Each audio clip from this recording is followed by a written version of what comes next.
एक युवक को कुत्ते ने काट लिया, जिसके बाद युवक ने घटना को नजरअंदाज किया और रेबीज का इंजेक्शन नहीं लिया।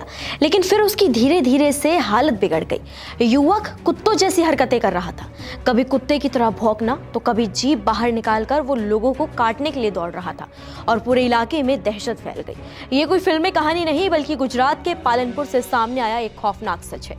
आखिर क्या है पूरा मामला, आइए आपको विस्तार से बताते हैं। दरअसल गुजरात के पालनपुर से आई ये खबर सिर्फ एक युवक की बीमारी की नहीं, बल्कि हमारी जागरूकता की कमी पर भी एक गंभीर सवाल खड़ा करती है। एक मामूली सा दिखने वाला कुत्ते का काटना कुछ ही समय में ऐसा खौफनाक रूप ले सकता है, ये शायद किसी ने सोचा भी नहीं होगा। गुजरात के पालनपुर में 27 साल का एक युवक देवा भाई अचानक अजीब हरकतें करने लगा। कभी कुत्ते की तरह भौंकना तो कभी लोगों को काटने के लिए दौड़ पड़ना।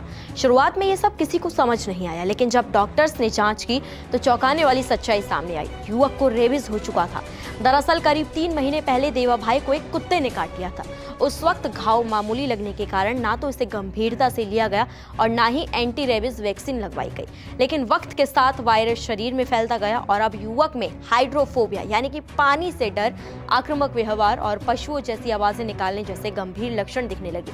हालत इतनी बिगड़ गई कि उसने अपने परिजनों, यहाँ तक कि पत्नी पर भी हमला करने की कोशिश कर दी।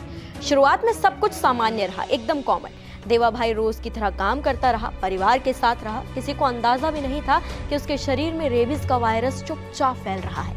लेकिन 3 महीने बाद अचानक उसकी हालत बदलने लगी। पहले उसे पानी से डर लगने लगा, फिर वो अजीब अजीब आवाजें निकालने लगा। कुछ ही महीनों में स्थिति इतनी बिगड़ गई कि वो कुत्तों की तरह भौंकने लग गया और आसपास मौजूद लोगों को काटने के लिए भी दौड़ पड़ता था। देवा भाई का ये बिहेवियर इतना आक्रामक हो गया कि उसने अपने परिजनों पर भी हमला करने की कोशिश की। पत्नी और बच्चों में चीख पुकार मच गई। गांव में अफरा तफरी का माहौल बन गया। स्थिति बेकाबू होने पर ग्रामीणों और परिजनों ने पुलिस की मदद ली। युवक को काबू में करने के लिए पहले उसे रस्सियों से बांधा गया और फिर गंभीर हालत में पालनपुर के सिविल अस्पताल पहुंचाया गया। अस्पताल में मरीज को खुद को और दूसरों को नुकसान से बचाने के लिए हाथ पैर बांधकर कड़ी निगरानी में रखा गया। देर रात करीब 3 बजे उसे बनास मेडिकल कॉलेज और जनरल हॉस्पिटल के ट्रॉमा सेंटर में भर्ती कराया गया, जहां डॉक्टर्स की टीम लगातार उसकी हालत पर नजर बनाए हुए है।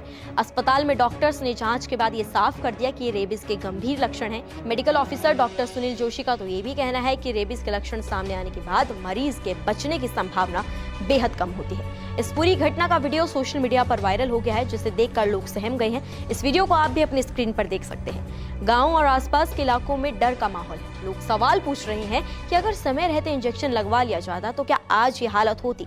यही नहीं, देवा भाई के 3 छोटे बच्चे भी हैं, जिनके भविष्य को लेकर परिवार और ज्यादा चिंता में है। स्वास्थ्य विभाग भी इस मामले के बाद अलर्ट हो गया है। अधिकारियों का कहना है कि पिछले कुछ महीनों में बनासकांठा जिले में रेबीज के मामलों में बढ़ोतरी देखी गई है। कुछ समय पहले वडगाम तालुका में भी रेबीज से एक युवक की मौत हो चुकी है। डॉक्टर्स का साफ कहना है कि कुत्ते के काटने को कभी हल्के में नहीं लेना चाहिए।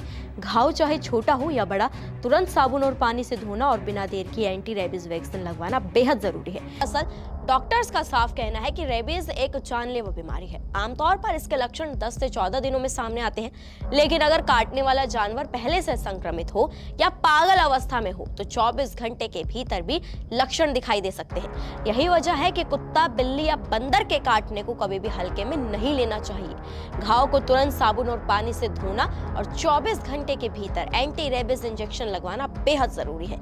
समय पर एंटी रेबीज इंजेक्शन ना लगवाने पर वायरस शरीर में तेजी से फैलकर दिमाग, नर्वस सिस्टम और हृदय पर हमला करता है। ये जानलेवा भी हो सकता है। सिर्फ काटने से ही नहीं, बल्कि संक्रमित कुत्ते की लार अगर खुली चोट, आंख, नाक या मुंह में चली जाए तो भी रेबीज हो सकता है।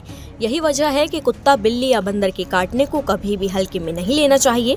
घाव को तुरंत साबुन और पानी से धोना और 24 घंटे के भीतर एंटी रेबीज इंजेक्शन लगवाना बेहद जरूरी है। समय पर एंटी रेबीज इंजेक्शन न लगवाने पर वायरस शरीर में तेजी से फैलकर दिमाग, नर्वस सिस्टम और हृदय पर हमला करता है और ये जानलेवा भी हो सकता है। ऐसे मामलों में देरी घातक साबित हो सकती है। वहीं अब आपको बता देते हैं कि पालतू कुत्तों और आवारा कुत्तों के लिए नियम क्या है। पहले बात करते हैं पालतू कुत्तों की। पालतू कुत्तों का 15 दिन के अंदर रजिस्ट्रेशन जरूरी है। मालिक को यह सुनिश्चित करना होगा कि पालतू सार्वजनिक जगहों पर कोई परेशानी पैदा ना करे। मालिक को लिखित में जानकारी देनी होती है कि पालतू से किसी को कोई नुकसान नहीं होगा। वहीं पालतू कुत्ते के लिए लाइसेंस लेना भी अनिवार्य होता है। अब बात करते हैं आवारा कुत्तों के नियमों के लिए। तो आपको बता दें, ABC प्रोग्राम यानी नसबंदी और रेबीज वैक्सीनेशन जरूरी है। नगर निकाय आवारा कुत्तों की आबादी नियंत्रित करने के लिए एनिमल बर्थ कंट्रोल रूल्स 2023 लागू करें।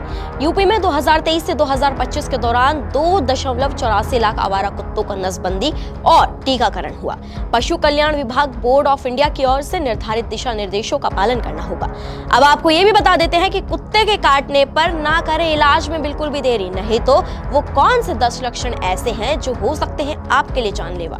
शरीर में तेज दर्द होना, काटने वाली जगह पर झुनझुनी होना, बुखार आना, चिड़चिड़ापन होना, लकवा मार देना, लार या आंसू ज्यादा बहना, तेज आवाज से आपको गुस्सा आना, बोलने में तकलीफ, किसी पर भी हमला कर देना, हवा और पानी से डर लगना, ये वो लक्षण हैं जिनके दिखने पर आप बिल्कुल भी देरी ना करें। ये घटना सिर्फ पालनपुर या गुजरात की नहीं है, बल्कि पूरे देश के लिए एक सख्त चेतावनी है। कुछ समय पहले ऐसी ही घटना यूपी के अलीगढ़ से भी सामने आई थी, जहां एक युवक को कुत्ते ने काट लिया, जिसके बाद युवक ने घर आकर घाव को धो दिया, लेकिन फिर उसकी हालत अचानक से बिगड़ गई। युवक कुत्तों जैसी हरकतें कर रहा था, वहां पर भी वो जीभ बाहर निकालकर लोगों को काटने के लिए दौड़ रहा था। तो सवाल सिर्फ आवारा कुत्तों का नहीं, बल्कि हमारी लापरवाही और जागरूकता की कमी का है। क्या हम आज भी कुछ नहीं होगा कहकर जानलेवा खतरे को नजरअंदाज करते रहेंगे? क्या हम आज भी थोड़ा सा घाव है कहकर जिंदगी को दांव पर लगाने को तैयार हैं? और क्या प्रशासन तभी जागेगा जब ऐसे डरावनी घटनाएं सुर्खियां पड़ेंगी? यही इस खबर का सबसे डरावना और चौंकाने वाला सवाल है। फिलहाल आप इस खबर को कैसे देखते हैं? आपकी इस पर क्या राय है? कमेंट्स में हमें जरूर बताएं। नमस्कार, मैं हूं मानक गुप्ता। अगर आपको हमारा ये वीडियो पसंद आया हो तो इसे लाइक और शेयर जरूर करें, और हां, हमें सब्सक्राइब और फॉलो करना ना भूलें, ताकि आप देश और दुनिया की कोई खबर मिस ना करें। तो जुड़े रहिए हमारे साथ और देखते रहिए News 24।